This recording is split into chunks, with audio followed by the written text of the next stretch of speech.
ये है संस्कारशाला, ये है संस्कारशाला।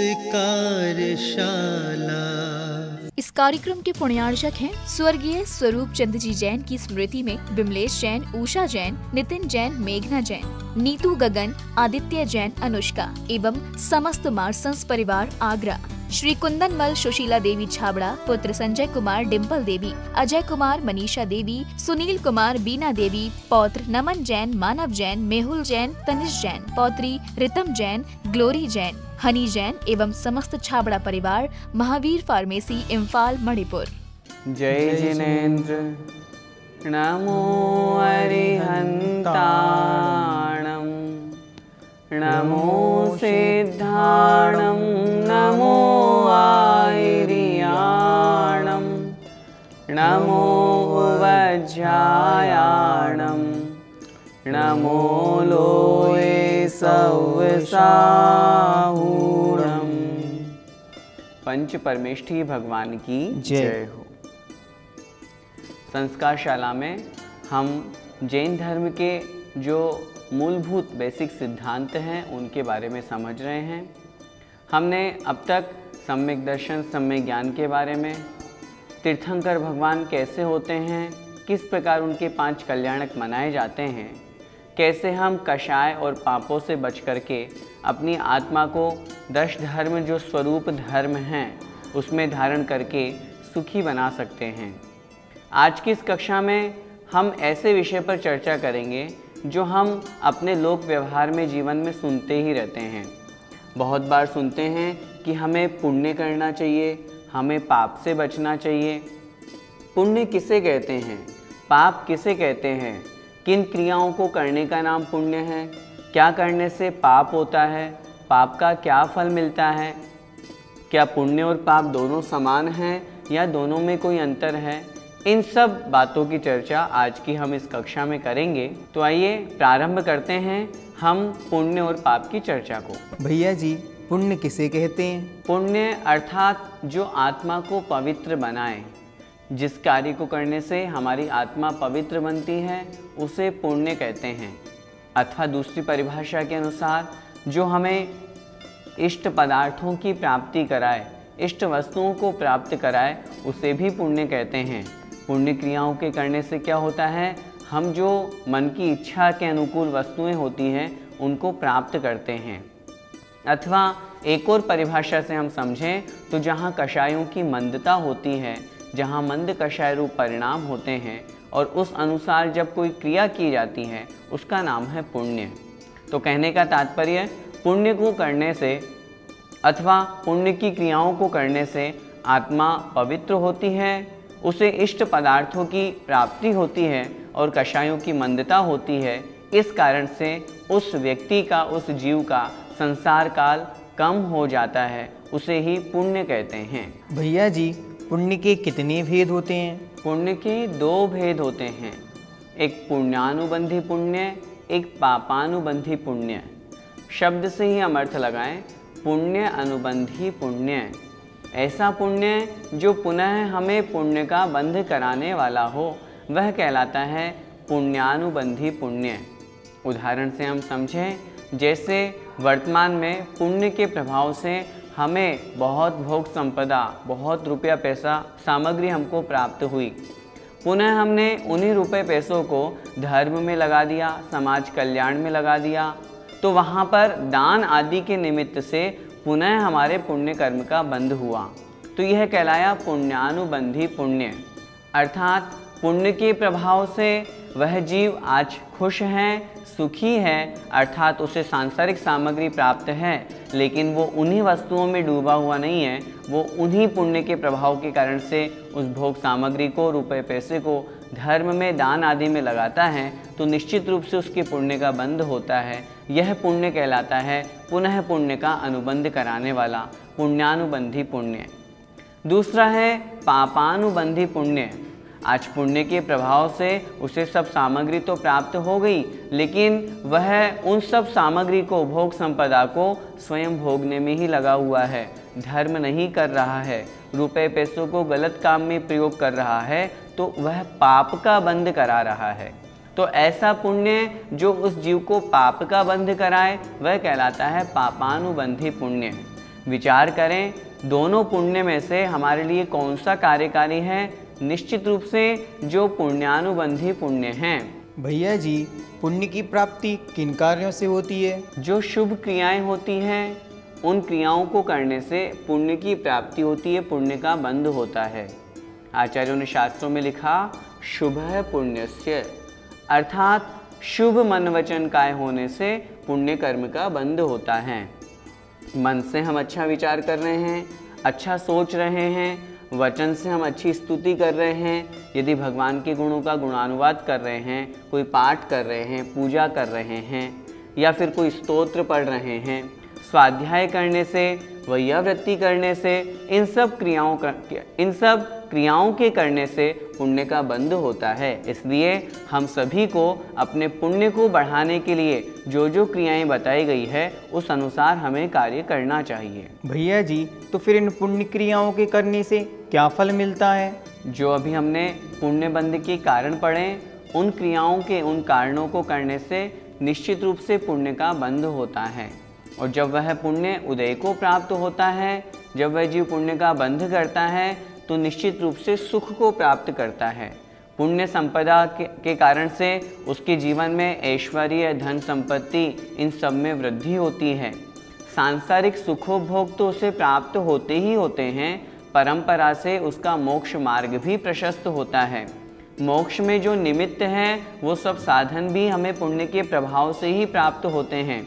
और तो और आचार्यों ने लिखा है पुण्य फला अरहंता, पुण्य के फल से अरिहंत पद की प्राप्ति होती है। हम सभी शाश्वत सुख मोक्ष प्राप्त करना चाहते हैं, उसके लिए हम सभी को पुण्य को बढ़ाना चाहिए। यदि हम पुण्य की क्रियाएं नहीं करेंगे, पाप में लगे रहेंगे, तो फिर हमारा मोक्ष मार्ग भी प्रशस्त नहीं होगा, संसार में किसी तरह की कोई सुख सुविधाएं हमको प्राप्त नहीं होंगी। दुखी होने के कारण से हम धर्म आदि क्रियाओं को भी नहीं कर पाएंगे। इसलिए जिन जिन क्रियाओं को करने से हमारे पुण्य कर्म का बंध होता है, हमें उन क्रियाओं को अवश्य करना चाहिए। भैया जी, हमने पुण्य तो समझ लिया, अब जरा पाप भी समझाइए। जो पुण्य से विपरीत है वह पाप कहलाता है। पाप किसे कहते हैं? जो हमारी आत्मा को अपवित्र करे। हमारी आत्मा संसार में परिभ्रमण कर रही है, वो पाप की वजह से ही तो कर रही है। यह जीव हिंसा आदि 5 प्रकार के पाप करता रहता है, इसलिए संसार में परिभ्रमण करता है। दूसरी परिभाषा के अनुसार जहाँ कषायों की तीव्रता होती है, अर्थात बहुत तीव्र कषाय रूप परिणाम होते हैं, क्रोधादि कषाएं होती हैं, वहाँ पर उस जीव की स्थिति पापमय होती है, वह पाप का बंध करता है।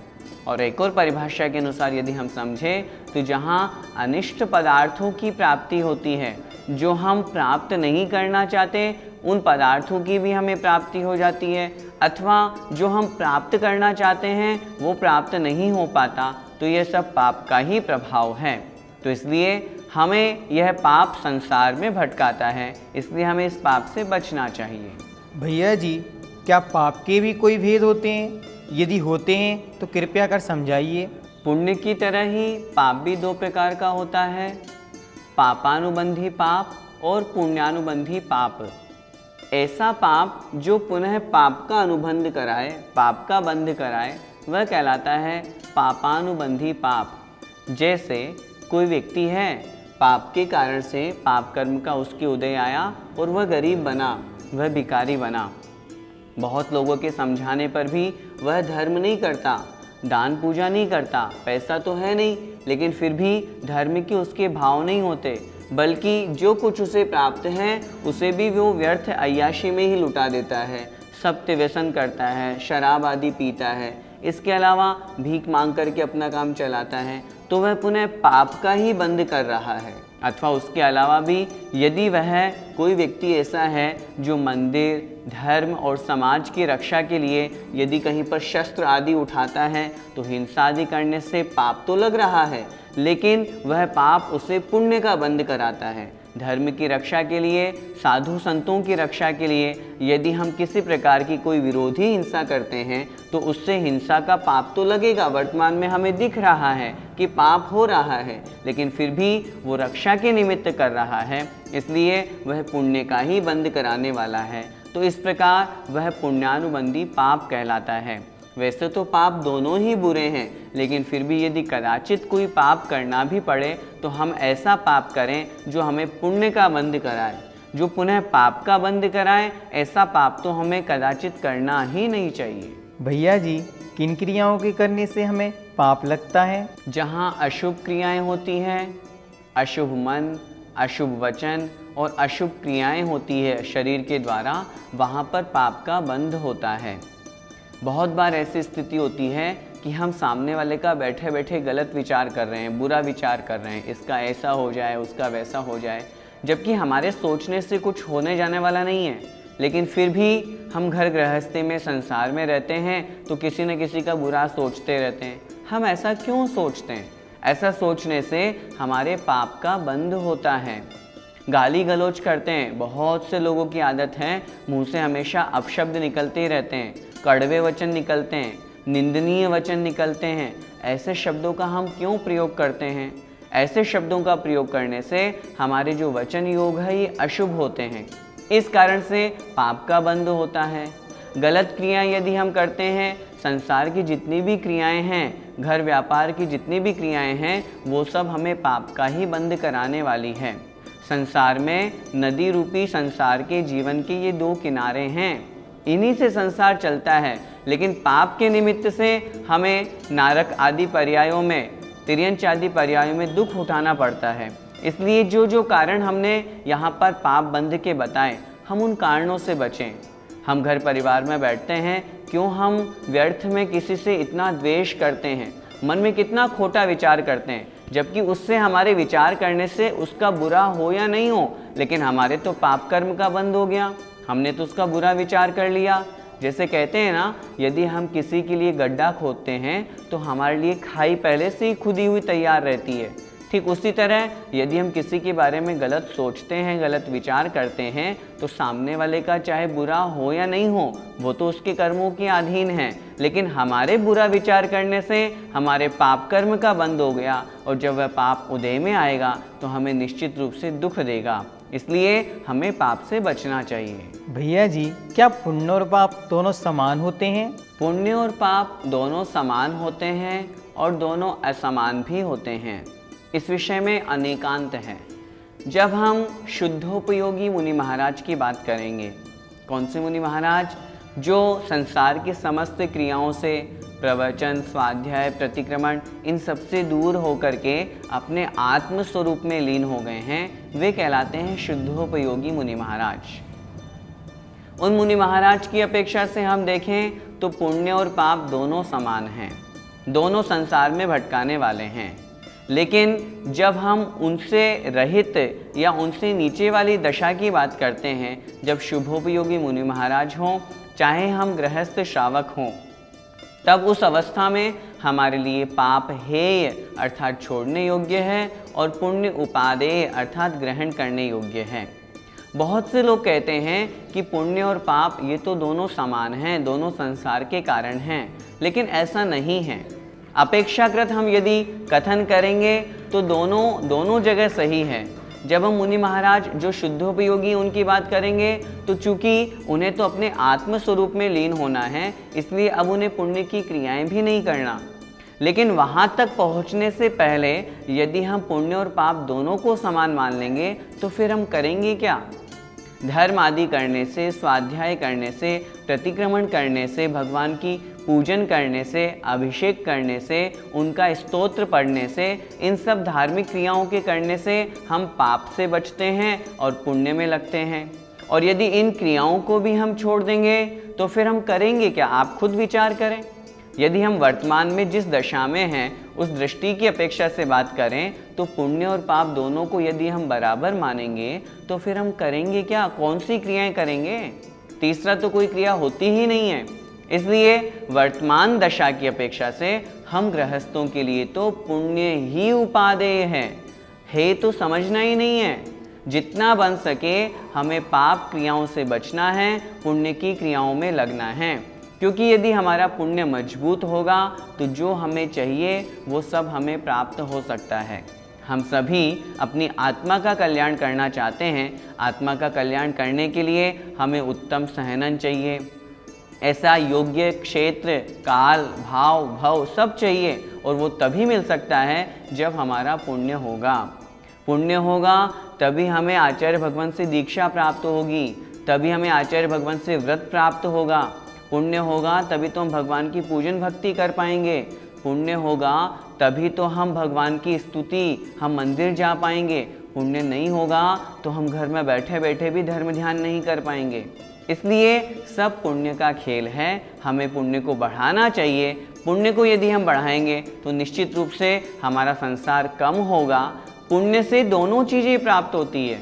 ऐसा नहीं है कि मात्र सांसारिक सुख सुविधाएं, सांसारिक भोग ही मिलते हों। पुण्य से परंपरा से मोक्ष भी प्राप्त होता है। सीधे पुण्य से मोक्ष नहीं मिलता, लेकिन पुण्य के निमित्त से मोक्ष मिलता है। इसलिए यदि हम पुण्य को भी छोड़ देंगे तो फिर मोक्ष का भी अभाव हो जाएगा।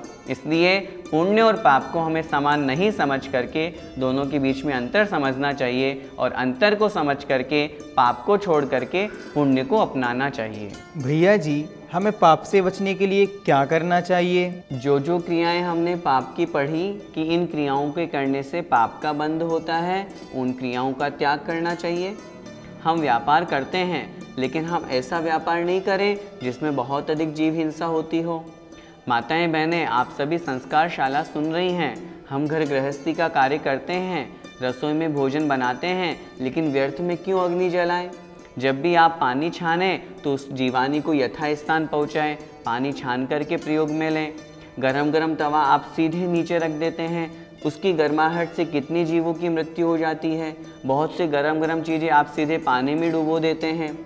हम आटा छानते हैं अथवा सब्जी बनाते हैं, उसे संवारते हैं, तैयार करते हैं, तो वहाँ पर हम जीव हिंसा का ध्यान रखें। बहुत सी छोटी छोटी बातें हैं जो हम गृहस्थी में भी ध्यान रख सकते हैं।